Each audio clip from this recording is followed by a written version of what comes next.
اس میں اسپرٹس تھیں جو کہ ایک خدا نے تخلیق کی تھی. پھر جب یہ اسپرٹس اللہ تعالیٰ نے تخلیق کی تو پھر ان اسپرٹس نے دنیا میں چلنا پھرنا شروع کیا اور کہیں کچھ تخلیق کیا اسپرٹس نے, کہیں کچھ تخلیق کیا. تو یہ بھی صفات کے پھیر میں آ گئے, اس لیے کہ جب صفات سمجھ میں نہیں آئی تو انہوں نے صفات کے لیے جسم تخلیق کیا. تو وحدانیت ایک ایسی عجیب و غریب چیز ہے کہ ابتدائے انسان جو ہے وہ وحدانی تھا, اور پھر اس نے الٹا سفر شروع کیا, بجائے اس کے کہ تخریب سے تعمیر کی طرف جائے, تعمیر سے تخریب کی طرف سفر شروع کیا. تو بت پرستی بہت بعد کی چیز ہے. ابتدائی انسان جو تھا تو وہ موحد تھا. تو یہ جو خدا کا تصور پھر انبیاء کرام کے ذریعے سے ہم تک پہنچا, اور پھر حضور صلی اللہ علیہ وسلم کی بعثت کے ساتھ وہ اصل پرسٹین جو خدا کا کانسیپٹ تھا وہ پھر دنیا میں اسٹیبلش ہو گیا. تو یہ لمبا چوڑا ایک لوپ بنا کے, ایک بہت بڑا دائرہ بنا کے, یعنی وحدانیت جو ہے نا تو وہ متفرق خداؤں میں پھر پیغمبر آتے رہے اور وہ بات بتاتے رہے, لوگ اس بات کو پرورٹ اور پلوٹ کرتے رہے. پیغمبر آتے رہے, بات بتاتے رہے, وہ لوگ اس کو پرورٹ اور پلوٹ کرتے رہے. اس لیے کہ یہ جو وہ تھے, یہ جو مشرک خدا تھے, مشرکین خدا جو تھے, ان سے لوگوں کو پرسنل فائدے ہو رہے تھے. یعنی کوئی جو ہے نا تو وہ کسی دیوتا پہ کوئی چڑھاوا چڑھا کے پھر چوری بھی کرتا تھا, پھر غیبت بھی کرتا تھا, پھر ترازو بھی جو ہے تو وہ غلط تولتا تھا, پھر یہ سارے کے سارے کام جو ہے کرتے تھے. اس لیے کہ ان کا خیال یہ تھا کہ یہ جو ڈیوٹیز ہیں, ان مختلف خداؤں کو ڈیوٹیز وہ اللہ تعالیٰ نے ڈیزگنیٹ کر دی ہے. یہاں پہ پرابلم شروع ہو گیا. اب جیسے ہمارے ہاں ہمیں پتا ہے کہ اللہ تعالیٰ نے فرشتوں کو ڈیوٹیز دی ہیں, ڈیزگنیٹ نہیں کی. اللہ تعالیٰ نے اسرافیل کو حکم دیا ہے کہ تم یہ کام کرو, لیکن اللہ کے حکم سے, اللہ تعالیٰ کی طاقت سے وہ کرتا ہے. اللہ تعالیٰ نے اس کو یہ کام دے کے چھوڑ نہیں دیا. اسی طرح اسرائیل علیہ السلام روح قبر کرتا ہے, حکم خدا سے کرتا ہے. اللہ تعالیٰ نے اس کو یہ اختیار نہیں دیا کہ تم اپنی مرضی سے جس کا چاہو جو ہے تو وہ اس کی روح قبض کرو. نہیں, یہ نہیں ہے, یہ ڈیوٹی کر رہا ہے. اللہ تعالیٰ کے حکم سے وہ لوگوں کی روحیں قبض کر رہا ہے, لیکن یہ ڈیوٹی اللہ تعالیٰ نے اس کو دی نہیں ہے. یہ بت جو ہیں یہ اسی قسم کے لوگوں نے تراشے کہ اب ہمیں نعوذ باللہ اسرائیل علیہ السلام کے پاس جائیں گے, یہ ڈیوٹی اس کی ہے. خدا کہیں ہے لیکن یہ والی ڈیوٹی جو ہے نا تو اس نے اسرائیل علیہ السلام کو دے دی ہے.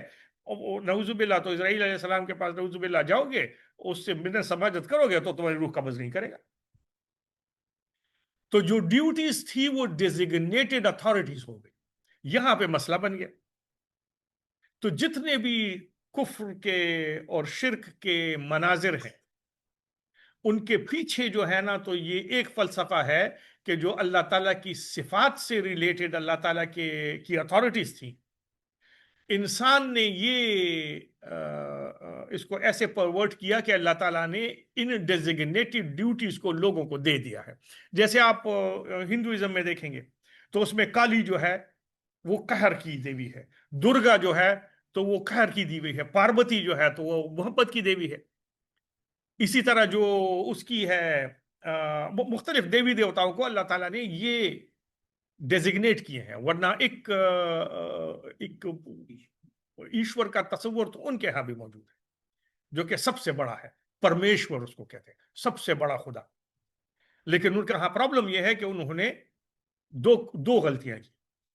ایک تو ان کے ذہن میں یہ بات آ نہیں سکتی تھی کہ اندیکھے انجانے خدا کی بات ہم کیسے سمجھیں گے, تو اس کے لیے انہوں نے یہ تصور ایجاد کیا کہ خدا انسان کی شکل میں بھی آ سکتا ہے. تو یہ اوتار کا تصور انہوں نے کریٹ کیا. یہ سب سے پہلے انہوں نے ہی کریٹ کیا. اس سے پہلے اوتار کا تصور کسی کے پاس بھی نہیں تھا کہ خدا تجسیم کسی مخلوق کی صورت میں بھی آ سکتا ہے. تو انہوں نے یہ رام اور کرشن اور یہ اور وہ یہ سب جو ہے نا تقریباً 7 اوتار, انہوں نے 8ویں کا انتظار وہ کر رہے ہیں, اب کال کی اوتار کا انتظار کر رہے ہیں. باقی ان کے خیال میں یہ آئے ہیں, خدا ان کی صورت میں آیا ہے. اسی طرح سکھوں نے بھی اس تصور سے جان چھڑانے کی کوشش کی لیکن کامیاب نہیں ہوئی. ان کے خیال میں گرو نانک صاحب جو ہے وہ خدا کا روپ تھے, خدا ان کی شکل میں جو ہے نا تو اس میں آیا. مطلب یہ ہے کہ اور دوسرا یہ کہ اللہ تعالیٰ نے ڈیزگنیٹڈ اپنی ڈیوٹیز ان کو دے دی ہے, تفویض کر دی ہے. یہ نہیں کہ اللہ تعالیٰ ڈیوٹیز جو ہے نا ان کو ڈیوٹیز دے رہا ہے اور پھر وہ اللہ تعالیٰ کے حکم سے وہ ڈیوٹیز انجام دے رہے ہیں, اور جو اللہ کہہ رہا ہے وہ کر رہے ہیں. جیسے اللہ تعالیٰ اسرائیل علیہ السلام کو یہ کہتے ہیں کہ اس کی روح قبض کرو, یہ نہیں کہ تم جاؤ جس کی بھی روحیں قبض کرو, 50 روحیں قبض کرو, تمہاری مرضی. یہ نہیں, یہ کانسیپٹ جو ہے یہ لوگوں سے ختم ہو گیا. عیسائیت میں بھی عجیب و غریب قسم میں یہ چیز آئی کہ انہوں نے جو ہے نا تو پھر وہاں اینجلز اور ڈیمن کا ایک تصور پیدا کیا. اینجلز جو ہیں وہ خدا کے بچے ہیں, خدا کے بیٹے. یہ جو ابلیس ہے وہ اس کو کیا کہتے ہیں ابلیس کو؟ The word fallen angels are demons. But what is Iblis? He was a fallen angel. Yeah, which was a fallen angel, but he has got a name. He has the authority on hell. Lucifer. تو اس کو وہ یہ Lucifer جو ہے, یعنی Michael بھی ہے تو آرک اینجل گیبریل بھی ہے, تو یہ سارے اینجلز ہیں, یہ خدا کے بیٹے ہیں, خدا کے اپنے بیٹے ہیں. اور یہ جو لوسیفر ہے یہ بھی خدا کا بیٹا ہے, لیکن چونکہ اس نے وہ کی گستاخیاں کی تو اللہ تعالیٰ نے اس کو ہیل کا ڈائریکٹر بنا دیا, ہیل کا انچارج بنا دیا. اور پھر ڈیمنز کے بارے میں ان کے اپنے تصورات ہیں, وہ بھی ایسے ہی کہ اللہ تعالیٰ نے اپنے اختیارات ان کو تفویض کیے ہیں. پھر ان میں یہ بھی ہوتا, اب یہ لوسیفر جو ہے تو اس نے اپنی پھر ایک کنگڈم بنائی اللہ تعالیٰ کے مقابلے میں, اس لیے کہ وہ ہیل والا اختیار اللہ تعالیٰ نے اس کو دے دیا, ڈیزگنیٹ کر دیا نا. تو جب ڈیزگنیٹ کر دیا تو اب جو ہیل کے ساتھ جو چاہے کرے. تو یہ ایون اس میں بھی حضور اکرم صلی اللہ علیہ وسلم کے وہ اللہ تعالیٰ نے کہا کہ میں تمہیں حفاظت سے رکھوں گا, تمہاری حدیث کو میں حفاظت کروں گا, تو اس لیے یہ لوگ اس وقت سے ایک مسلمان ہو گئے 1400 سال پہلے سے. اس سے پہلے پیغمبر آتے گئے, اپنی تعلیمات دیتے گئے, لوگ اس سے انحراف کرتے گئے, چینج ہوتے گئے شیطان کی اس میں. ایسا کیوں اللہ تعالیٰ نے صرف 1400 سال پہلے ایسا کیوں ایک کرائٹیریا بنا دیا جو شروع زیادہ آدم علیہ السلام کے زمانے میں کیوں نہیں بنایا کہ میں حفاظت کروں گا؟ وہیں سے لیتے ہوئے اگر ہوتے تو مسلمان زیادہ ہوتے, لیکن ایسا ہوا نہیں, ہر دور میں مسلمان کم ہوتے. نہیں, یہ ایسا نہیں ہے نا. ایسا ہے کہ جتنے بھی انسان اس وقت موجود تھے نا, ان انسانوں کی سوچ اور فکر کے حساب سے اللہ تعالیٰ نے اپنے احکامات اتارے, ویسے ہی اتارے جیسے کہ ہماری سوچ اور فکر کے حساب سے یہ والے اتارے. ایسا نہیں ہے کہ ان کو ڈپرائیو کیا, ان کو بھی یہی صلاحیتیں سب نے دی. یہ ذکر میں نے اتارا ہے اور اس کی میں حفاظت کروں گا, کہ یہ مطلب نہیں ہے کہ اللہ تعالیٰ نے باقیوں کی حفاظت نہیں کی, اسی والے کی ہے. اس کا مطلب یہ ہے کہ یہ جو اس وقت جو تفکر و تدبر انسان میں موجود ہے اس کو استعمال کر کے میں اس کی حفاظت کروں گا. اور وہ اس دور کو اللہ تعالیٰ نے محفوظ نہیں رکھنا تھا, اس لیے کہ وہ دور اللہ تعالیٰ کو تو پتا تھا کہ یہ ٹیمپرری ہے. اللہ تعالیٰ کو تو پتا تھا کہ یہ انسانی ذہن اور انسانی سوچ ارتقا کرتے کرتے کہاں پہ پہنچے گی. تو وہ ابتدائی حکم تو ان کے دماغ میں آ ہی نہیں سکتا تھا نا. یہ ایسا ہے جیسے آپ آج سے 500 سال پہلے کسی کو بتائیں کہ بھائی تمہیں میں جو ہے نا تو وہ تم نے کمپیوٹر کے ساتھ ایسے کرنا ہے. ابھی انسانی دماغ وہاں تو پہنچا ہی نہیں ہے. اور پھر یہ ایوالو ہوا ہے, اور یہ عجیب و غریب سے جینیٹک انداز میں بھی ایوالو ہوا ہے. جیسے ابھی نئے جو بچے ہیں نا, ان کو کمپیوٹر ایک فطری سی چیز لگتی ہے. بچے ہوتے ہیں اور they don't find it difficult, بڑی آسانی سے. لیکن اگر آپ انہیں کوئی اس کو بٹھائیں کہ یہ جو کتاب ہے یہ تم نے کاغذ والی پڑھنی ہے, تو ان کو بہت مشکل ہوتی ہے. انہیں کہے کہ یہ 2-4 صفحے لکھو تو ان کے لیے مشکل ہوتے ہیں, اس لیے کہ یہ ان کے مطلب کی چیز نہیں ہے. اسی طرح ابتدا سے اللہ تعالیٰ نے ہر انسان کو وہ پہنچایا اور وہاں پہنچایا جو اس کی ضرورت تھی, جتنا اس میں عقل اور تفکر اور تدبر تھا. اچھا پھر یہ اللہ تعالیٰ نے اعلان نہیں کیا کہ اس کو میں محفوظ کروں گا، اس لیے کہ اس کو محفوظ کرنے سے ہمیں کیا فائدہ ہو سکتا تھا اس ارتقائی دور میں؟ اس کو اللہ تعالیٰ محفوظ کرتے. اب ایسا بھی ہوا ہے کہ 3-4 بندوں پر جو ہے تو ایک پیغمبر اتارا گیا، ایسا بھی ہوا ہے کہ چھوٹے سے قبیلے میں ایک پیغمبر اتارا گیا. اب اس قبیلے کی حد تک اللہ تعالیٰ نے ان کو ساری کی ساری صلاحیتیں دی تھی اور ول بھی دی تھی کہ تم اس قرآن کو سمجھو بھی اور اس قرآن کو مانو بھی. وہ بھی قرآن تھا، لیکن ان میں وہ صلاحیت اور انہوں نے خود سے جو ہے نا تو اس سے منحرف ہوئے، انہوں نے خود سے ان کو پرورٹ کیا. اس کی حفاظت اللہ تعالیٰ نے اس لیے نہیں کی کہ اللہ تعالیٰ کو پتا تھا کہ انسان کی ارتقاء کہاں تک ہوئی. تو اللہ تعالیٰ کو تو وہ پھر محفوظ کرنا تھا نا، وہ ابتدائی تعلیم تو اللہ تعالیٰ نے محفوظ نہیں کرنی تھی، لیکن ول تو ہمیں بھی دی. اب ہمارے ہاں تو قرآن محفوظ ہے نا، لیکن جو اس پر عمل نہیں کرتا تو نہیں کرتا. فری ول ہمارے پاس بھی ہے. حفاظت اللہ تعالیٰ نے اس لیے کی ہے کہ انسان ذہنی اور فکری طور پر اس سے زیادہ ایوالو نہیں ہوگا. تو ہم یہ جو ہے یہ ہماری وہ نہیں ہے، یہ ہماری کوئی عزت افزائی نہیں ہے، یہ ہم پر حجت تمام ہو رہی ہے. ہمیں یہ ٹائٹل دے دیا گیا ہے کہ اب تمہارا تفکر و تدبر اس سے زیادہ ایوالو میں نہیں کروں گا. تو یہ نہیں ہو سکتا ہے کہ تم جو ہے نا تو 50 سال بعد، 100 سال بعد، 500 سال بعد مجھے کہو کہ یہ قرآن جو ہے یہ تو اب میرے مطلب کی چیز نہیں ہے، یہ قیامت تک تمہارے مطلب کی چیز ہوگی. عمل نہیں کرو گے تو یہ ہم نہیں کہہ سکتے کہ ہم تک تو جو پہنچا تھا تو وہ لوگ تو فائدے میں تھے. فار ایگزامپل عیسیٰ علیہ السلام سے جو 200 سال بعد جو بندے آئے تھے تو وہ تو فائدے میں تھے. وہ تو کہیں گے کہ یا اللہ ہمیں تو یہ بائبل ملا تھا، ہمارا خیال تھا کہ تم نے عیسیٰ علیہ السلام کو یہ دیا تھا، ہم کیا کہیں گے. تو وہ جو ہے ان پر ان پر وہ والی حجت تمام نہیں ہوئی تھی. ہاں ان سے پھر پوچھا جائے گا کہ بھئی یہ تم نے ٹرینٹی کہاں سے ایجاد کی؟ تمہیں بائبل میں تو یہ نہیں لکھا ہوا، ان کے بائبل کے حساب سے بھی یہ نہیں لکھا ہوا. تو یہ مختلف قسم کی چیزیں ان سے پوچھی جائیں گی تو وہ پھنسیں گے، لیکن اس والے آرگومنٹ میں نہیں پھنسیں گے جس میں ہم پھنسیں گے. ہم بڑی مصیبت میں مبتلا ہیں.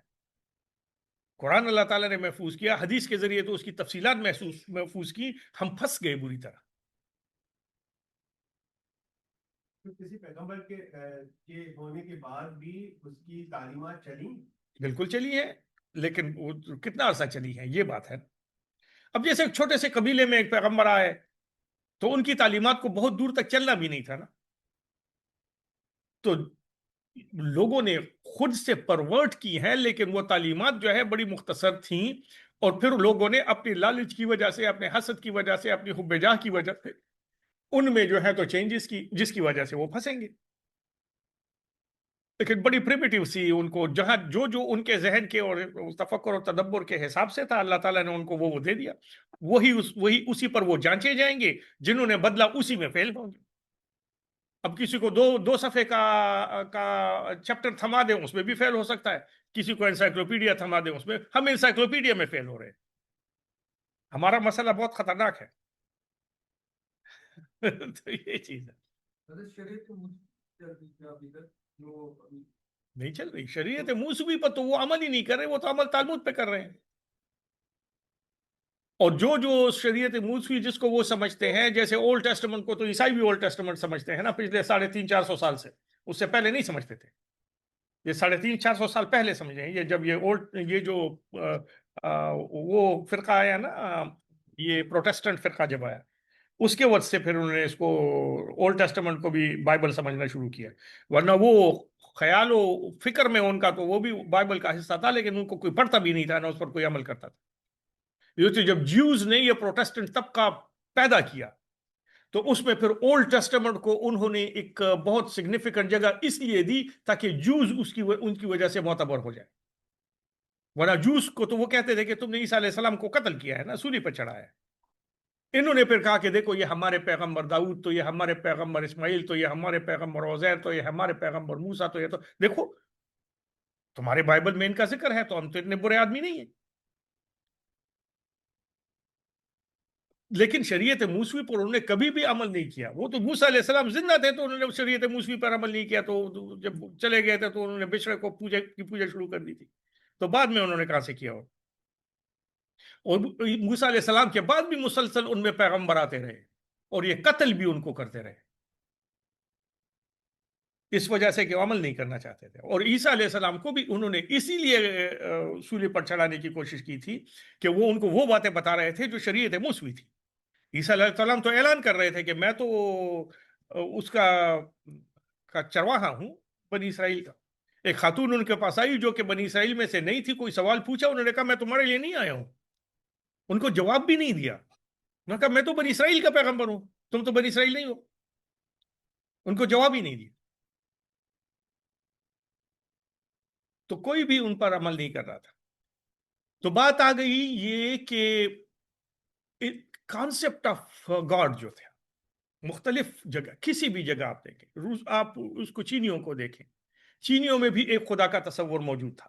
پھر صفات میں, اور وہ ان میں کیا کیا, جو پرانی ڈائنیسٹی تھی نا, انہوں نے پھر اپنے اس کے لیے, اپنے مقصد کے لیے اس میں پھر چینجز شروع کر دی. پھر کنفیوشس وغیرہ جب آئے تو انہوں نے تھوڑا تھوڑا اس میں وہ لانے کی کوشش کی لیکن زیادہ کامیاب نہیں ہوئے. کنفیوشس ایک فلسفی بن گیا. کنفیوشس اصل میں ریفارمر تھا, بہت بڑا ریفارمر تھا, لیکن وہ ان کو ایک فلسفی کی حیثیت دی گئی. اس کے بعد جو اس کا وہ تھا, نام میں اس کا بھول گیا ہوں, جو کنفیوشس کا جو شاگرد تھا, اس نے پھر جو ہے نا تو عمرا کے ساتھ دوستی شروع کی, تو وہ پھر بڑا مشہور ہو گیا. اس کے نام سے پھر ایک مذہب بھی ایجاد ہو گیا, لیکن کنفیوشس کے نام سے نہیں. وہاں بھی ایک بہت بڑے خدا کا کانسیپٹ موجود ہے, لیکن وہی تھا کہ وہ صفات ڈیزگنیٹ کرنا شروع ہو گئی, ڈیڈیکیٹ کرنا شروع ہو گئی. پرابلم وہاں سے شروع ہوئی جب انسان نے یہ سمجھا کہ اللہ تعالیٰ نے اپنی صفات ٹوٹلی کسی کو ڈیلیگیٹ کر دی ہے. یہاں سے مسئلہ شروع ہوا, اور چلتے چلتے چلتے چلتے اگر آپ قریش کو دیکھیں گے, یعنی اس کو عربوں کو دیکھیں گے, ان کے ہاں بھی یہی ایک چیز چل رہی تھی کہ اللہ تعالیٰ نے اپنی ڈیوٹیز ان کو ڈیزگنیٹ کی. سورہ فاتحہ میں یہاں پہ اس پہ ضرب پڑی ہے.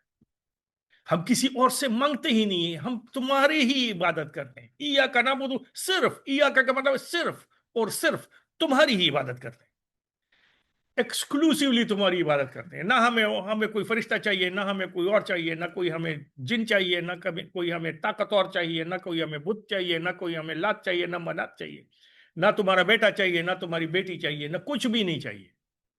ایاک نعبد, تیری ہی ہم عبادت کرتے ہیں, بس یہ ہے. اور اگر پھر دوسری بات کہاں سے آ گئی, صفات کی, ڈیزگنیٹڈ ڈیوٹیز. تمہیں جو ہے تو اچھائی چاہیے تو اس خدا سے لو, تو تمہیں جو ہے تو بارش چاہیے تو اس خدا سے لو, تو تمہیں جو ہے نا تو وہ گرینری چاہیے تو اس خدا سے لو. تو تمہیں یہ نہیں, تم ہی سے ہم مانگتے ہیں. ایاک نستعین, ہمیں جب کچھ چاہیے ہے تو ہم کسی سے نہیں مانگتے, تم ہی سے مانگتے ہیں. یہ ایک اتنا بڑا اعلان تھا جو کہ اسلام سے پہلے یہ اعلان کسی بھی قوم میں اسلام کے وقت موجود نہیں تھا. ساری دنیا میں ایاک نعبد و ایاک نستعین کا اعلان جو تھا, یہ کہیں اسی لیے ایاک نعبد و ایاک نستعین تک پہنچتے پہنچتے اللہ تعالیٰ نے جو ہے نا تو یہ بھی کہا کہ میں رحمان و رحیم ہوں, تو یہ بھی کہا کہ میں رب ہوں, تو یہ بھی کہا کہ میں پہنچتے پہنچتے پہنچتے پہنچتے یہاں تک پہنچ گئے. پھر اتنے بڑے تم ہو, رب بھی تم ہو, آخرت کے دن کے مالک بھی تم ہو, رحمان بھی تم ہو, رحیم بھی تم ہو, سبھی کچھ تم ہو, اس لیے ہم تمہاری ہی عبادت کرتے ہیں اور تم ہی سے مانگتے ہیں. یہ جو ہے تو لا الہ الا اللہ کی ایک تلوار تھی جو کہ اسلام نے اٹھائی, اور اس کے ذریعے سے یہ اتنا بڑا اعلان کیا کہ جس کا تصور وہاں موجود نہیں تھا. اور رسول اللہ صلی اللہ علیہ وسلم کے ساتھ سب سے بڑی مخالفت جو ہوئی تھی نا, وہ یہ ایاک نعبد و ایاک نستعین پہ ہوئی تھی. کیوں؟ اس لیے کہ ایاک نعبد و ایاک نستعین نے ان کے سارے فائنینشل سیٹ اپ پر ایک بہت بڑی ضرب لگائی. یہ جو خانہ کعبہ تھا نا, یہ پہلے بھی فائنینشل بینیفٹ دے رہا تھا. میلے ہوتے تھے, لوگ آتے تھے, سارا کا سارا عرب وہاں امٹ کے آتا تھا, اور وہاں پھر بزنس چلتا تھا, وہاں خرید و فروخت ہوتی تھی, وہاں سارا کا سارا اسی پر. تو وہاں کوئی لات پہ چڑھاوے چڑھا رہا ہے, تو کوئی منات پہ چڑھاوے چڑھا رہا ہے, تو کوئی کیا کر رہا ہے. 360 بت خانہ کعبہ میں رکھے ہوئے تھے, ان پر چڑھاوے چڑھائے جا رہے تھے. مطلب یہ ہے کہ یہ پیسہ تھا, بہت بڑا بڑا پیسہ لوگ کما رہے تھے. اور وادی غیر ذی زرع تھی,